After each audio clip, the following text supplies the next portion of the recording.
Greetings, substance to Bye Power X11 review of the good, the bad, and the underrated. And the hiatus is finally over!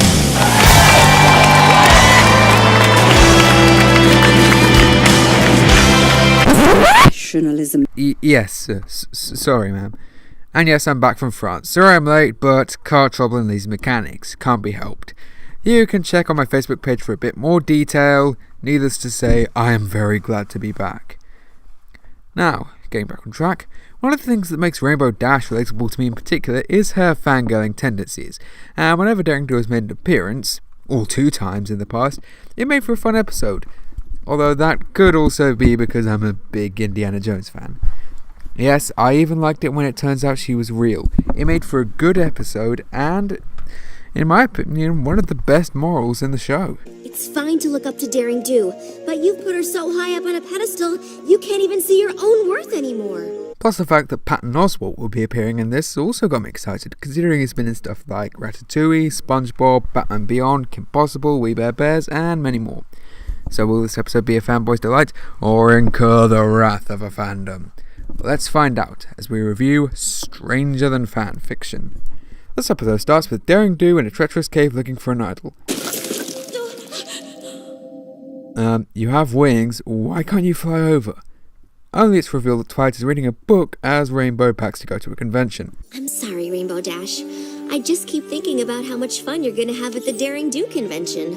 I wish Princess Celestia didn't need my help with the Friendship Summit in Griffinstone. Yeah, join the club, Twilight.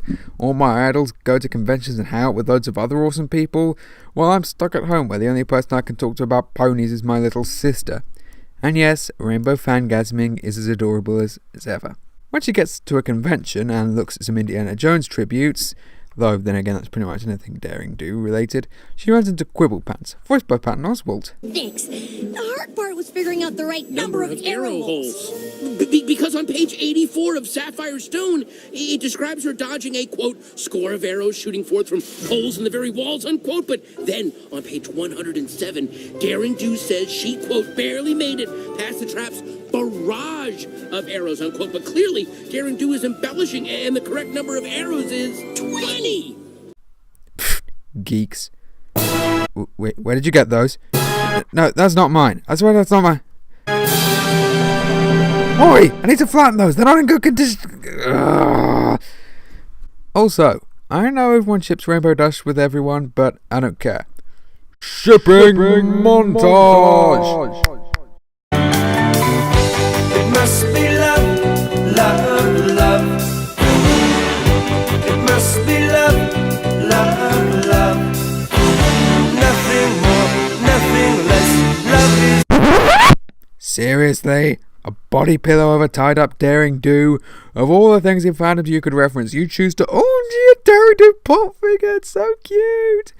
However, it's revealed that Quibble refuses to acknowledge anything past the first 3 books. I'm not saying those books don't exist. I'm saying that I refuse to acknowledge them. Why? Because they're horrible! I mean, there isn't a single thing after Ring of Destiny that is even remotely in the realm of the possible. What? I know for a fact that everything in every one of those books is 100% possible. I'd be lying if I hadn't met people like that before who let nostalgia cloud their judgment, and of course it's easy to run into trolls on the internet. Well, although, heck, I'm a bit guilty of what Quibble is doing since if I can help it, I don't acknowledge Star Wars Episodes 1 and 2 exist. What? It's not my fault they're awful. Wow. Okay, yeah. I'm sorry, but I could never be friends with some pony who's willing to believe impossible stuff is possible as long as Daring Do does it. Well, you live in a world where magic, dragons, changelings, and other assorted random, mythical, magical things are natural, so I don't see how a mare battling a giant cat demon is particularly far-fetched. So the Dorky do a break-up, and Rainbow Dash meets A.K. Yearling at a hotel. Now tell me, what's going on?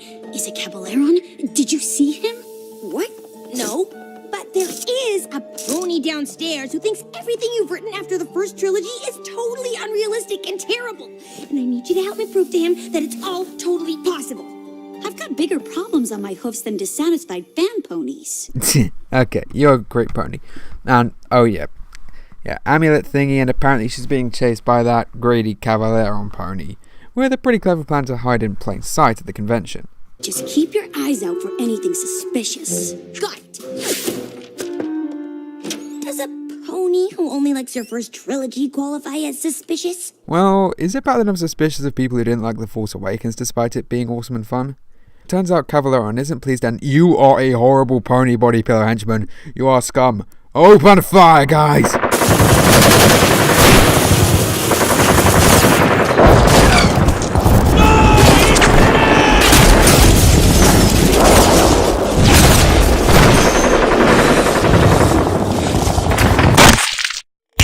Okay, that's 2 wasp ponies down in a blaze of fire. Let's see if we can get Flash Sentry next. Good work, bronies. Rainbow then runs into Quibble again and more bickering ensues. Pony who knows impossible things can happen because she just does. Ugh. Sorry, Quibble. I've got more important things to do than argue with a pony who thinks awesome means unrealistic. Is that what we sound like to non-geek people? No, my friends tune out in some of my nerd outs. Cavaleron! See, now that's a great character. Solid backstory, good motivations. Stealing for money is a solid motivation?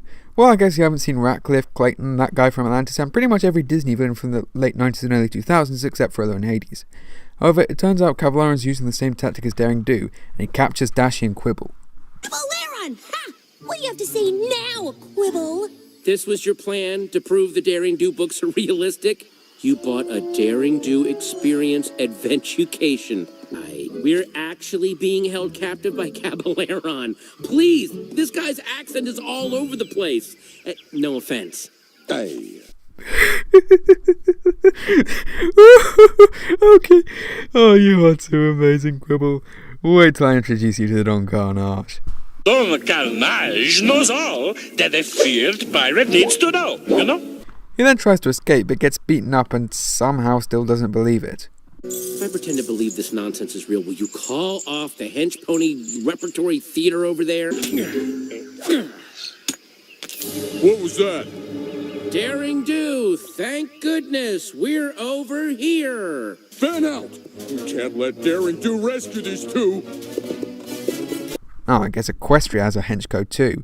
He also manages to undo the lock and they escape into the jungle. No is false, and that is everything that's wrong with Daring Do and the trek to the terrifying tower. Now, the problems with the next... You know, considering there are probably hench ponies after you, I'd keep quiet. He then gets stuck on a bridge, only for Rainbow to take him water skiing.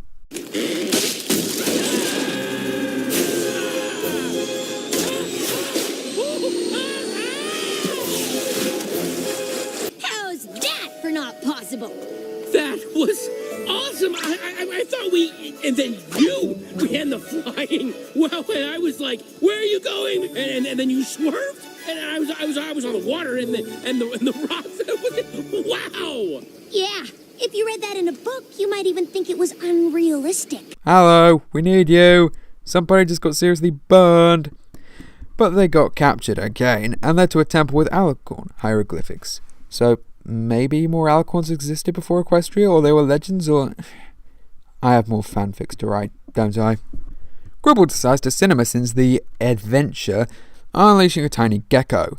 You're real. This is real. This is real! About frickin' time.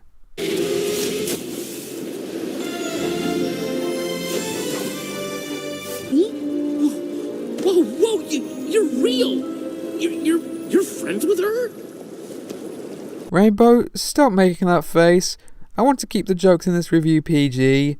7 doors, 7 locks. One of them leads to the treasure. I'd rather not think about what the others lead to. Yeah, the classic pony and the tiger bit. All you have to do is... Maybe you should let Daring Do figure it out. Well, Quibble wins my vote for most genre-savvy pony. He shows that all the doors in a room match, except an alcohol one, and we get another Raiders tribute. You can never have too many.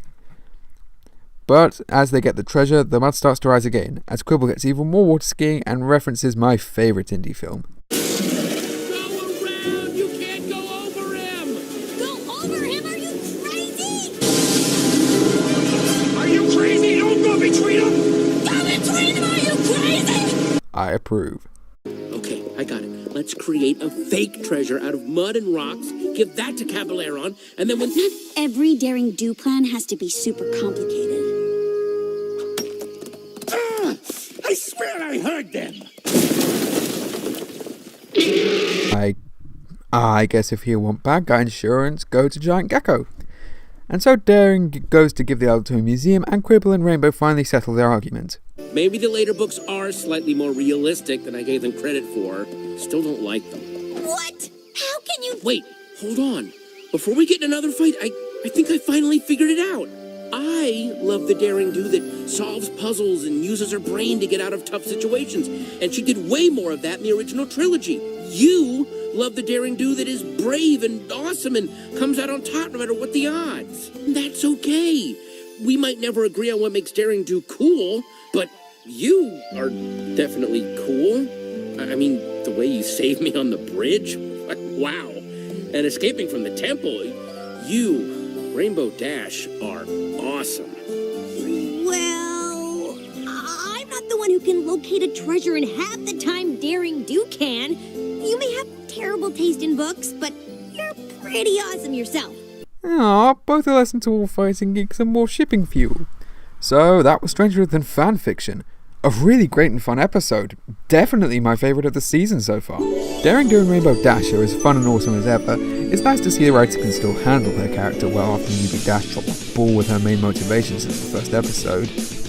There were some fun tributes or plays on adventure story tropes, and Quibble Pants was a fun new character. While cynicism and complaining got a bit grating early in the episode, how many prizing versions of me are there this season?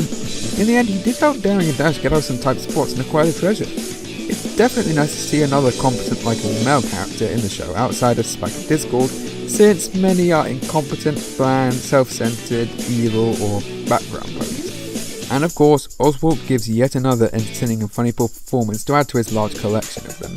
As good as Weird Al as She's Sandwich and Lena Hall as Rara, and it is nice to see that they all played their own characters that do have similarities to themselves in real life, but they definitely aren't just playing Weird Al Pony or Lena Hall Pony or Patton Oswalt Pony. Plus, if you look into the subtext of this episode, it can be seen as an analogy for the Brony community or just fan bases in general, with those who enjoy the earlier seasons or movies or books and so forth, and those who enjoy later ones. But both can be united since it's still the same show or franchise they like. It is so good to see that yet again MLP treats its critics with respect and dignity. Take notes, Teen Titans, go! So, in the end, this episode was an excellent adventure that I'll be sure to return to in the future. I am Parax11, thank you for watching.